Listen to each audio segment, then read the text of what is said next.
Good morning everyone, welcome to Narayan institute. Different, जैसा कि आप लोग जानते हैं हम लोग पढ़ रहे थे प्रोज का chapter number first the last lesson, ठीक है। और इसके हिंदी समरी को बहुत अच्छे से हम लोग 3 पार्ट में देख चुके हैं। डिफरेंट्स, ये हमारा 4th वीडियो है लिटरेचर का और इसमें हम लोग जानने वाले हैं चैप्टर नंबर फर्स्ट जो कि हमारा लास्ट लेसन अभी तक हिंदी समरी चल रहा था उसी के शॉर्ट आंसर्स को, ठीक है। और आज की वीडियो में हम देखेंगे अपने शॉर्ट आंसर्स को और कल हम देखेंगे लॉन्ग आंसर्स को। तो बहुत ही ध्यान से समझिएगा मेरे फ्रेंड्स, क्योंकि ये जो शॉर्ट आंसर्स और जो कुछ भी क्वेश्चन आंसर आज मैं बताने जा रहा हूँ, पहली बात तो मैं आपको बता दूँ कि जो बोर्ड में क्वेश्चंस पूछे जाते हैं वो जो आपकी किताब में दिया हुआ है यही क्वेश्चंस होते हैं। आप 100% कहीं भी कई 5 साल के पेपर उठाकर या जो कुछ भी लास्ट प्रीवियस ईयर के क्वेश्चन पेपर्स हैं उनसे मैच कर सकते हैं। मतलब जो इंग्लिश के क्वेश्चंस होते हैं सेम टू सेम यही होते हैं सब कुछ, ठीक है। तो बहुत ही अच्छे से फोकस्ड होकर वीडियो को देखिए और वीडियो में अंत तक बने रहिए, ठीक है। तो आइए समझते हैं आज की क्लास को बहुत ही अच्छे से। डिफरेंट्स, यहाँ पर देखिए answer the following question in not more than 30 to 40 words each, ठीक। यानी आपको 30 से 40 शब्दों के अंदर उत्तर देना है, उससे ज़्यादा में आंसर को नहीं लिखना है, ठीक है। हमारा फर्स्ट क्वेश्चन है what was the bulletin board, how was it important, ठीक। बुलेटिन बोर्ड क्या था और वह कैसे महत्वपूर्ण था। तो आंसर को समझते हैं, यहाँ पर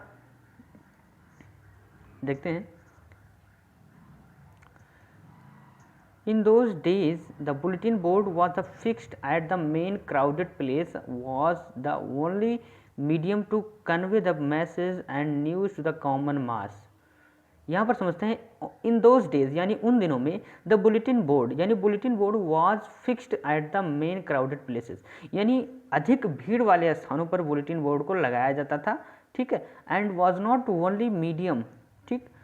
and was the only medium, जो केवल एक अकेला माध्यम था टू कन्वे द मैसेज यानी संदेश पहुंचाने का, एंड न्यूज और समाचार पहुंचाने का, टू द कॉमन मास यानी लोगों के पास, ठीक है। इट वॉज इम्पॉर्टेंट, यह महत्वपूर्ण था, because it was the only mode of communication between the official and the public. अब यह महत्वपूर्ण क्यों था? इट वॉज इम्पॉर्टेंट, यह महत्वपूर्ण था क्योंकि it was the only mode of communication, क्योंकि यह एक अकेला साधन था कम्युनिकेशन मतलब बातचीत का, between the officials and the public, ठीक है। यह एकमात्र साधन था अधिकारियों और जनता के बीच बातचीत का। समझते हैं अपने सेकंड आंसर को। यहाँ पर देखिए हमारा दिया हुआ है answer number second and question number second. यहाँ पर देखिए क्वेश्चन नंबर सेकंड क्या है, व्हाट डिड यम हेमल से, what did M Hamel say French reach to the school. M Hamel ने क्या कहा जब फ्रेंच स्कूल पहुंचा। आंसर को समझते हैं। When French reach to the school, जब फ्रेंच स्कूल पहुंचा, M Hamel side saw him, M Hamel ने उसे देखा, एंड सैड वेरी काइंडली, और बहुत ही विनम्रता से कहा, to go to his place यानी उसके स्थान पर जाने के लिए, okay, place quickly, and they had been beginning without him, और वे उसके बिना ही शुरुआत करने वाले थे, ठीक है। यानी यम हेमल ने जब उसे देखा किसे, लिटिल फ्रेंच को, तो उसने कहा बहुत ही विनम्रता से कि अपने स्थान पर जाओ, हम तुम्हारे बिना ही शुरुआत करने वाले थे। यहाँ पर समझते हैं जो हमारा क्वेश्चन नंबर थर्ड है, क्या कह रहा है ये, what did M Hamel speak, what did M Hamel speak in the class, यानी यम हेमल ने क्लास में क्या कहा, दैट डे यानी उस दिन, about the last lesson. Yama Hamel ने उस दिन लास्ट लेसन के बारे में क्लास में क्या कहा। आंसर को समझते हैं इसके। यम Hemal said addressing his children that it was the last lesson he would give him them. Yama Hemal said यानी यम हेमल ने कहा, एड्रेसिंग हिज चिल्ड्रन यानी बच्चों को संबोधित करते हुए, दैट की it was the last lesson, यह आपका अंतिम अध्याय था, he would give him them, ठीक। यह उनका अंतिम अध्याय था जो उन्होंने उन्हें दिया। The order had come from Berlin to teach only German in the schools of Alsace and Lauren.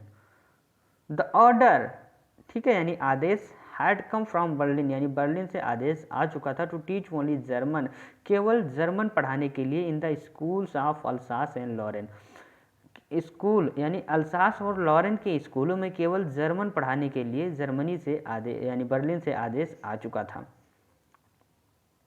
यहाँ पर समझते हैं आगे जो हमारा थर्ड लाइन है, the new master would come the next day, यानी नए अध्यापक अगले दिन आएंगे, ठीक। That was their last French lesson, he wanted them to be very attentive, ठीक। दैट वॉज यानी वह था, देयर लास्ट फ्रेंच लेसन यानी उनका अंतिम फ्रेंच अध्याय, ही वॉन्टेड वह चाहते थे, देम यानी उनसे, टू बी वेरी अटेंटिव वह उनसे बहुत ही एकाग्रचित होना चाहते थे, ठीक है। बढ़ते हैं अपनी फोर्थ क्वेश्चन की तरफ। क्वेश्चन नंबर फोर्थ हमारा क्या है, What did Friends think after hearing about the last lesson? What did Friends think यानी फ्रेंज ने क्या सोचा, आफ्टर हियरिंग यानी सुनने के बाद, about the last lesson last lesson के बारे में सुनने के बाद फ्रेंज ने क्या सोचा। ओके माय फ्रेंड्स, यहाँ पर समझते हैं हम फोर्थ के आंसर को, यानी after hearing about the last lesson यानी लास्ट लेसन के बारे में सुनने के बाद फ्रेंज थॉट यानी फ्रेंज ने सोचा, that he hardly knew how to write कि वह मुश्किल से लिखना जान पाया था, ठीक है। He should never learn any more वह आगे कभी नहीं पढ़ पाएगा। हाउ सॉरी ही वॉज वह कितना दुखी था, for not learning his lesson यानी अपना अध्याय न पढ़ने के लिए। फॉर सीकिंग बर्ड्स एक और गोइंग स्लाइडिंग ऑन द सार, फॉर सीकिंग बर्ड्स एग्स यानी पक्षियों के अंडे ढूंढने के लिए, ठीक। और गोइंग स्लाइडिंग ऑन द सार और सार पर फिसलने पर, यानी वह कितना दुखी था अपना अध्याय न पढ़ने के लिए और पक्षियों के अंडे ढूंढने और सार पर फिसलने पर, ठीक है हमारे फ्रेंड्स। ये है हमारा क्वेश्चन नंबर फिफ्थ, इसे हम लोग समझते हैं। डिड फ्रेंज रिसाइट, ठीक, did फ्रेंज recite the participles, how क्या फ्रेंज ने पार्टिसिपल्स को सुनाया, ठीक, हाउ कैसे सुनाया। अब यहां पर देखते हैं आंसर को, यस हाँ, फ्रेंज रिसाइटेड द पार्टिसिपल, हाँ फ्रेंज ने पार्टिसिपल्स को सुनाया। ही रिसाइटेड द पार्टिसिपल्स उसने पार्टिसिपल को सुनाया। रॉन्ग यानी गलत, उसने पार्टिसिपल को गलत सुनाया। एज ही गॉट मिक्स्ड, ठीक, वह उलझ गया। Up on the first word वह पहले ही शब्द में उलझ गया, ठीक है। एंड स्टूड देयर और वहाँ खड़ा रहा। होल्डिंग ऑन हिज डेस्क अपने डेस्क को पकड़े हुए। And his heart was beating और उसका जो हृदय था, उसका जो दिल था वो धड़क रहा था। समझते हैं अपने क्वेश्चन नंबर 6 को।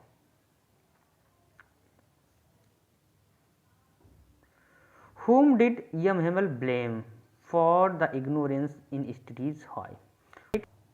यमहमेल ने किस पर आरोप लगाया, for the ignorance in studies यानी पढ़ाई के नज़रअंदाज के लिए यमहमेल ने किस पर आरोप लगाया, किसे आरोपित किया और क्यों, ठीक है। अब यहाँ पर आंसर को समझते हैं।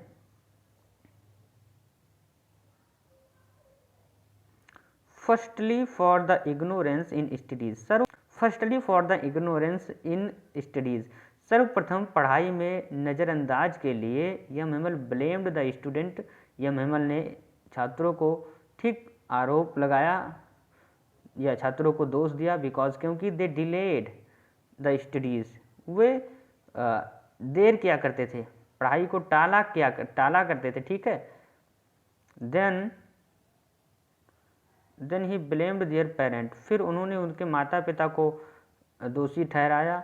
हु प्रेफर्ड देम जो ज़्यादा पसंद करते थे, to work on a farm or the mill जो उनसे ज़्यादा पसंद करते थे उनसे काम करवाना किसी फॉर्म पर या किसी मील पर, ठीक है।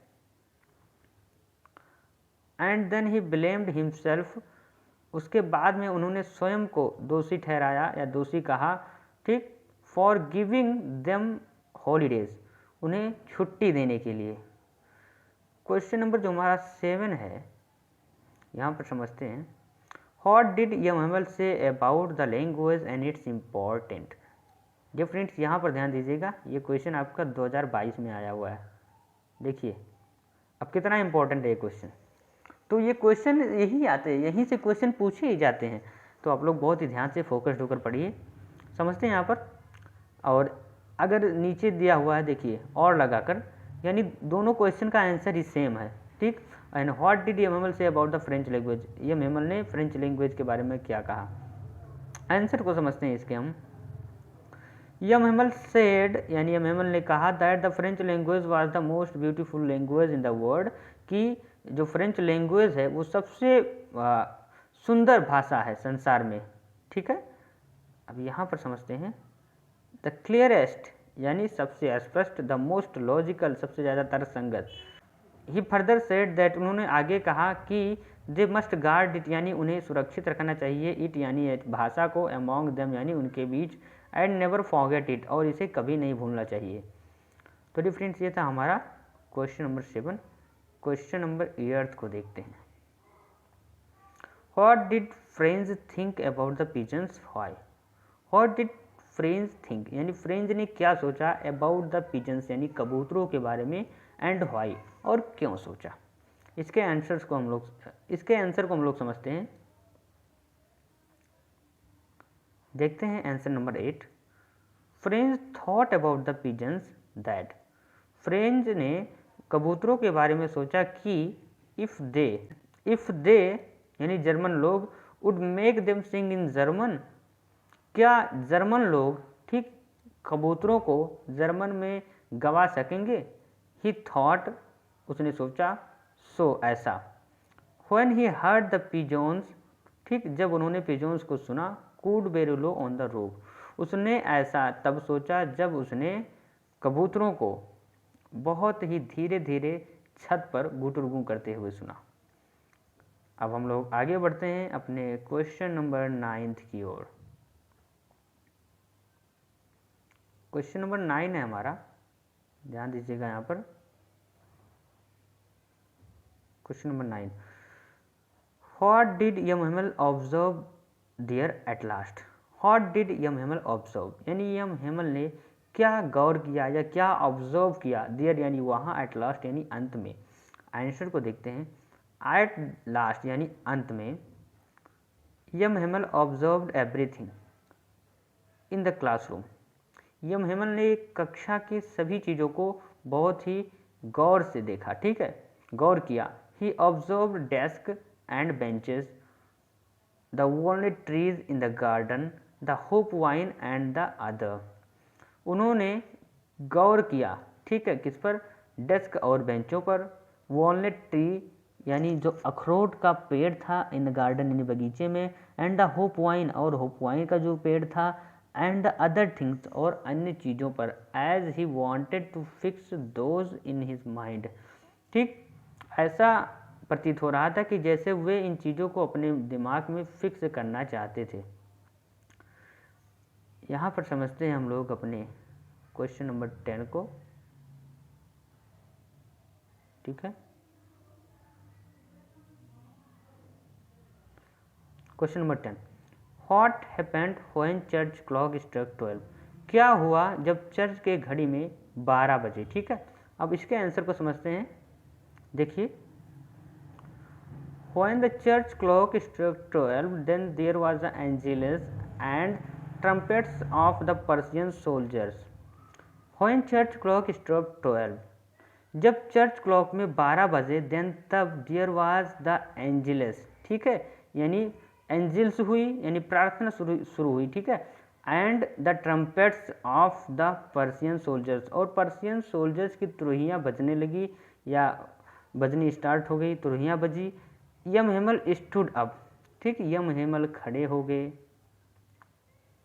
Up, and taking a piece of chalk, और चाक का एक टुकड़ा लिया, रोट और लिखा, विवा ला फ्रांस, मतलब फ्रांस जिंदाबाद या फ्रांस अमर रहे, ठीक।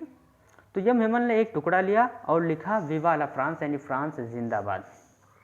तो दोस्तों ये था आपके प्रोज के चैप्टर नंबर 1 जो कि है आपका द लास्ट लेसन, उसके शॉर्ट्स आंसर, ठीक है। हमारे फ्रेंड्स, जैसा कि आप लोग जानते हैं, मैंने आपको अभी ही बताया है कि ये जो शॉर्ट आंसर हैं, मतलब जो कुछ भी इंग्लिश के पेपर में आता है आपके शॉर्ट एंड लॉन्ग आंसर, ये आपकी किताब के ही क्वेश्चंस होते हैं। अभी मैंने दिखाया भी आपको सामने कि ये क्वेश्चन 2022 में आया हुआ था। ऐसे ही इन्हीं में से क्वेश्चंस आते हैं, तो प्लीज़ बहुत ही ध्यान से समझिए। और हाँ, एक बात और ध्यान रखिएगा कि किताब में जो आपका पहला पार्ट होता है और अंतिम पार्ट होता है, ठीक है, इससे क्वेश्चंस बहुत ज़्यादा आते हैं। अब ये देखिए, ये आपका लेसन नंबर फर्स्ट है, इसमें से क्वेश्चंस पक्के हैं कि आएंगे ज़रूर और सबसे ज़्यादा आएंगे, तो बहुत ही ध्यान से पढ़िए। और यही नहीं, हर एक सब्जेक्ट का पहला पार्ट बहुत ही इंपॉर्टेंट होता है और वहीं से क्वेश्चन ज़्यादा पूछे जाते हैं, ठीक है। तो बहुत ही ध्यान से वीडियो को आई होप आप लोगों ने देखा होगा, कोई भी डाउट, कोई भी कन्फ्यूज़न नहीं बचा होगा। अगर कोई डाउट है, कोई भी कन्फ्यूज़न है, ठीक है, कोई भी गलती हुई हो मुझसे या मैं आपको अच्छे से एक्सप्लेन ना कर पाया हूँ तो बताइए। और अगर अच्छे से सब कुछ आप लोगों को समझ में आया तो भैया एक बार कमेंट जरूर कर दीजिए कि आपको ये वीडियो कैसा लगा। बस केवल 2 शब्द, ठीक है, कि समझ आ गया, और कुछ मत कमेंट करिए, बस इतना ही बताइए कि आपको कितना % समझ में आया, ताकि मैं भी समझ सकूं कि क्या मैं जो पढ़ा रहा हूं, ठीक है, मैं अच्छे से समझा पा रहा हूं आप लोगों को या मुझे और अच्छे से समझाने की ज़रूरत है। तो प्लीज़ एक बार बताइए ज़रूर कि आप लोगों को वीडियो कितना % समझ में आया। और दोस्तों, जैसा कि आप लोग जानते हैं, यहाँ पर तैयारी हो रही है यूपी बोर्ड एग्जाम 2023 की। तो अगर आप चैनल पर नए हैं और यूपी बोर्ड के स्टूडेंट हैं तो भैया तुरंत चैनल को सब्सक्राइब कर लीजिए, ठीक है, ताकि आप लोग भी इंग्लिश की प्रिपरेशन करके यहाँ से 95+ मार्क्स ला सकें। जी फ्रेंड्स, अभी आपका बचा हुआ है लॉन्ग आंसर एंड बचा हुआ है आपका फिल इन द ब्लैंक्स। तो नेक्स्ट क्लास में हम लोग उन लॉन्ग आंसर्स को और जो आपका फिल इन द ब्लैंक्स बचा हुआ है उन्हें हम लोग सॉल्व करेंगे। तो मिलेंगे कल की क्लास में सेम टाइम। जैसे कि आप लोग जानते हैं हम लोग की क्लास टाइमिंग है, ठीक, पर डे इवनिंग 8 PM। तो मिलेंगे कल शाम 8 बजे। Till then keep learning, keep watching, keep improving yourself. See you tomorrow. Good night to all of you my dear friends.